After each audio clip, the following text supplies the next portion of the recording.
Olá, meus amigos e minhas amigas, sejam bem-vindos e bem-vindas a mais um encontro para o nosso despertar espiritual, onde nós estudamos os ensinamentos de Jesus Cristo através da ótica espírita, que nos traz os recursos da ciência e da filosofia para um melhor entendimento e uma existência mais produtiva e próspera.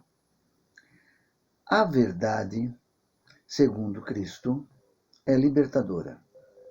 A verdade nos liberta, enquanto a mentira nos aprisiona. Mas se a verdade é libertadora, por que nós mentimos? Por que nós omitimos o nosso verdadeiro eu?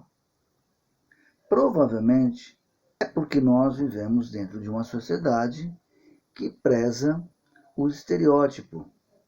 Nós queremos aparentar, normalmente, aquilo que nós não somos. Queremos aparentar o que não somos para as pessoas que não conhecemos e então nos enquadrarmos no sistema. O importante é enquadrarmos. Então nós omitimos quem realmente somos, a chamada hipocrisia, onde nós falamos uma coisa, pregamos uma coisa, mas no fundo a nossa opinião é diferente, o nosso comportamento é diferente. E aí onde está o problema? Quando a verdade surge, e ela vai surgir, nós somos desmascarados, não só por nós, como também pelas pessoas que convivem com a gente. E quando nós projetamos nas pessoas um determinado comportamento, e esse comportamento aparece de forma inversa, nós nos decepcionamos. Então logo dizemos, nossa, quem diria? Fulano é assim, e eu imaginei que ele não era. É que nós julgamos e condenamos. E também, por julgarmos e condenarmos, nós nos enquadramos também nesse mesmo processo. Se nós fizermos uma pesquisa, por exemplo, e perguntarmos se uma pessoa é invejosa, todos vão dizer, não, eu não sou invejoso. Mas se perguntarem, você é invejado? Sim, muito invejado. Eu não posso fazer isso, ter aquilo, que tem uma parente, tem uma pessoa no trabalho que vai querer me puxar o tapete. É sempre assim. O inferno são os outros, segundo Sartre. E segundo Sartre, a aparência precede a essência. Ou seja, nós aparentamos para não mostrar a nossa essência. Porque a nossa essência, na verdade, não vai ser tão boa se ela for exposta. Nós então criamos estereótipos, criamos então as chamadas personas para nos aparentar aquilo que nós gostaríamos de ser ou então que a sociedade aprovaria ter. Quando nós vemos, por exemplo, celebridades que escapam um áudio, um vídeo, onde mostram um lado dessas pessoas, um lado sombra, nós logo nos indignamos e falamos, nossa, quem diria, hein? Aquele jornalista falou isso, ele pensou que a câmera estava desligada e estava ligada, e ele foi falando, olha, quem diria, no fundo, olha o que ele pensa, porque era o eu dele. Aparecia uma imagem que ele trabalhava, mas dentro dele havia homofobia, havia racismo, havia todo um discurso diferente do que ele pregava. Isso não faz a pessoa ser pior, faz apenas a pessoa mostrar o seu lado verdadeiro. Jesus vem e diz que a verdade é libertadora. A verdade nos liberta. Mas essa dificuldade que nós temos em lidar com a verdade, talvez seja porque, embora ela nos liberte, ela dói. Até uma frase que o pessoal costuma muito dizer, a verdade dói. Dói sim, concordamos plenamente. A verdade dói, mas liberta. Quando nós descobrimos, por exemplo, que estamos sendo traídos, seja no lado passional, seja por amigo, seja por um sócio, seja por alguém, nós ficamos arrasados e logo dizemos: eu não imaginei que aquela pessoa que eu tanto confiava me fez isso. Então nós julgamos e condenamos. Esquecemos que nós também fazemos isso. E é muito difícil a gente admitir que também temos esse lado sombra. Nós sempre queremos nos enquadrar dentro de um sistema social que exige que nós tenhamos padrões. Vejam, por exemplo, hoje nós temos as chamadas redes sociais. O Facebook, por exemplo, é um lugar onde todo mundo sabe tudo, é filósofo, pensador, político, todo mundo tem frases de efeito, defensores dos animais, dos direitos humanos, das minorias, todo mundo tem uma versão do que gostaria de ser. Então coloca ali, para receber mais likes, receber mais aplausos. Já imaginou se as pessoas postassem realmente o que são? Se as pessoas mostrassem ali que estavam lavando roupa, que estavam lavando louça, que estavam lavando quintal, se as pessoas mostrassem o lado verdadeiro, mas não. As pessoas vão mostrar ali tudo aquilo que ela gostaria que fosse na vida inteira. Então é uma viagem que nunca acaba. E as outras pessoas vão olhar e vão dizer: olha, esse aí está vivendo bem. E eu aqui sofrendo, trabalhando ou desempregado, passando por N situações, esse se deu bem na vida. A aparência, então, com esses tais filtros de imagem, com esses recursos de Photoshop, todo mundo é bonito. E a sociedade exige isso da gente. Que a gente, no mínimo, seja parecido com Brad Pitt, com Angelina Jolie, tenha a conta bancária do Bill Gates, que nós tenhamos uma espiritualidade de Chico Xavier, um conhecimento profundo de um Divaldo Franco. Todos nós colocamos ali e projetamos aquilo que nós não somos. E o resultado, muitas vezes, é desastroso, porque a verdade vai acabar aparecendo. Portanto, vamos seguir o que o Cristo nos ensinou. Sejamos verdadeiros. Porque a verdade, mesmo que doa, ela precisa ser posta. Na propaganda nazista, havia uma frase que dizia que a verdade nada mais é do que uma mentira repetida 1000 vezes. Uma mentira repetida 1000 vezes pode se tornar algo perto da verdade. Mas a verdade não precisa ser repetida 1000 vezes. Ela é por si só.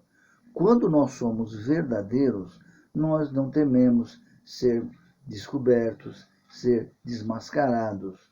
Nós não tememos. Por isso que ela nos liberta. E nós, por nossa vez, também não vamos querer que os outros sejam a perfeição que é colocada. Pegamos um exemplo. Uma pessoa que vai fazer uma entrevista de emprego.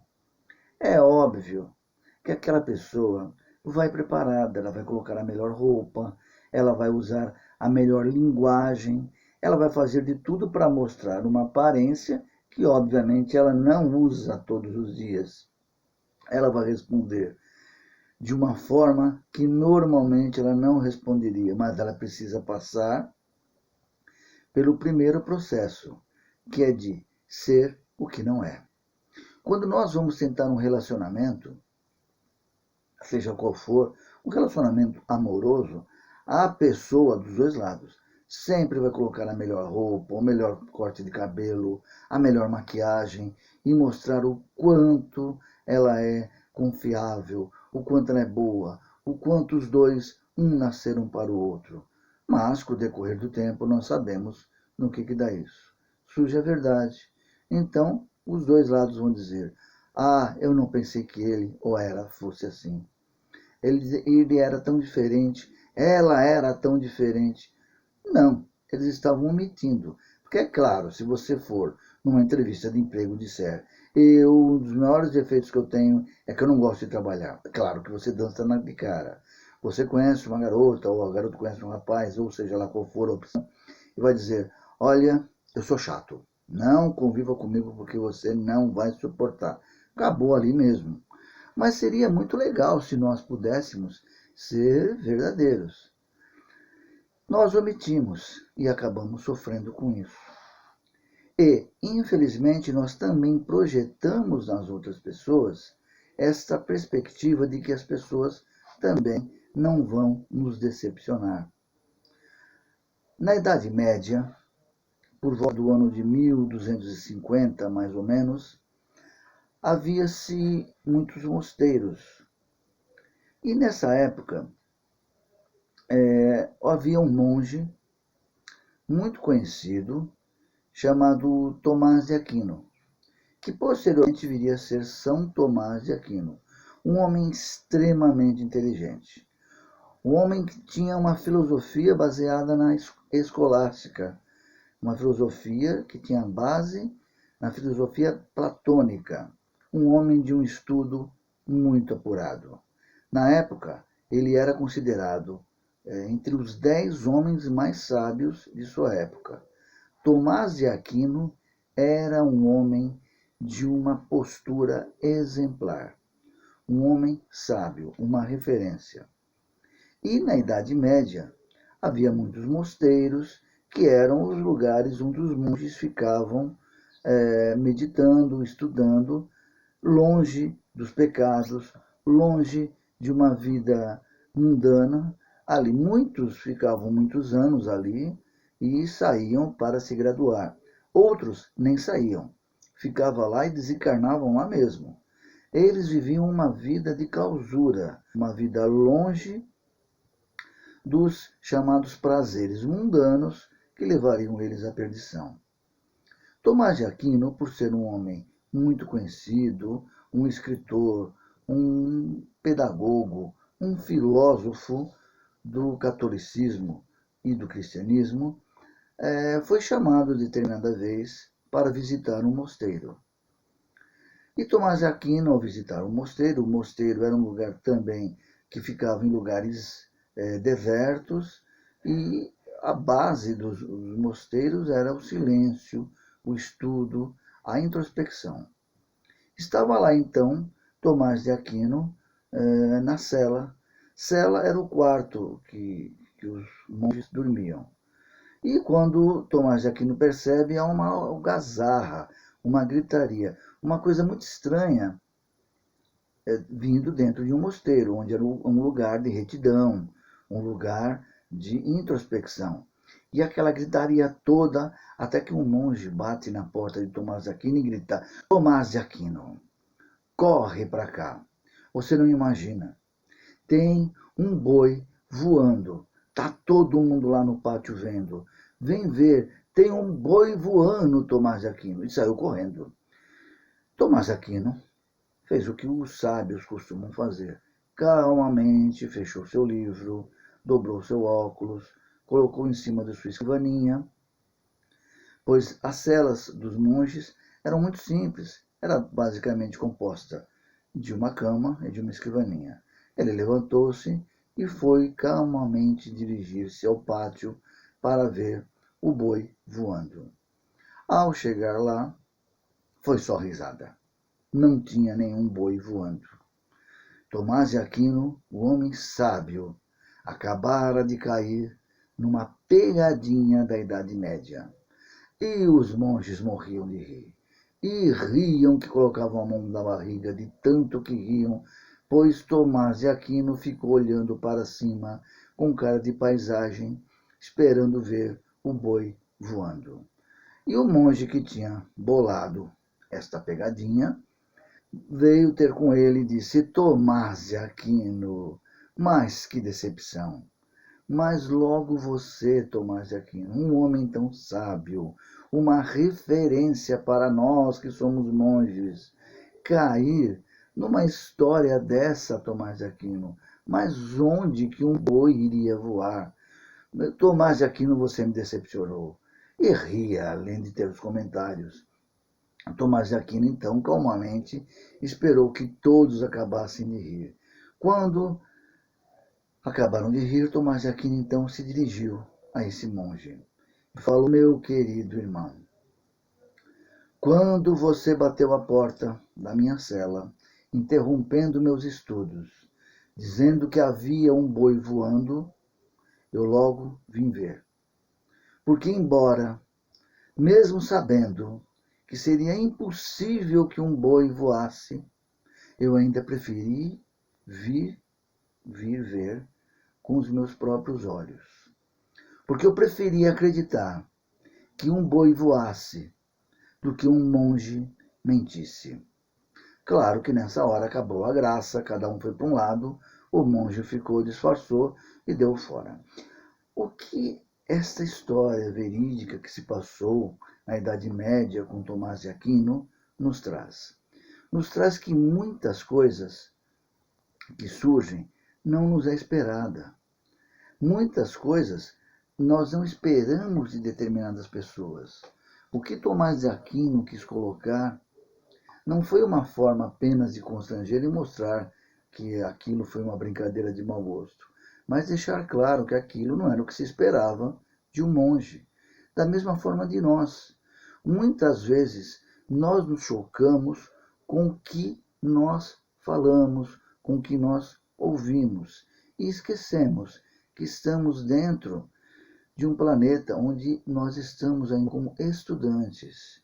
Nós estamos nos depurando. Portanto, vamos ser verdadeiros. Vamos ter uma verdade. Cada um tem a sua verdade, mas vamos acreditar numa verdade que tenha uma base realmente sólida. Vejamos um exemplo nos dias de hoje. Nós que estamos vivendo uma situação muito diferente de todas que nós já passamos, nós vemos que as pessoas procuram ali verdades absolutas. E quando não acham essa verdade que eles acharam que tinham, se frustram.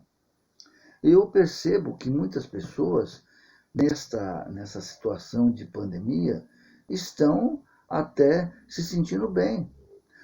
Por quê? Se eu acredito que existe um Deus punitivo, um Deus que manda matar, que manda chover, que manda um pai tentar sacrificar o filho e depois muda de ideia, fala que é apenas um teste para ver se ele tinha fé. Se eu acredito em um Deus que tenha esse sadismo, é claro que quando acontece qualquer tragédia, eu vou dizer, a palavra está se cumprindo. Ufa, é um alívio. Vejam o que leva nós, quando criamos ou acreditamos em uma verdade sem termos uma base. Nós queremos ali que a palavra se cumpra, mesmo que ela seja para trazer algo ruim.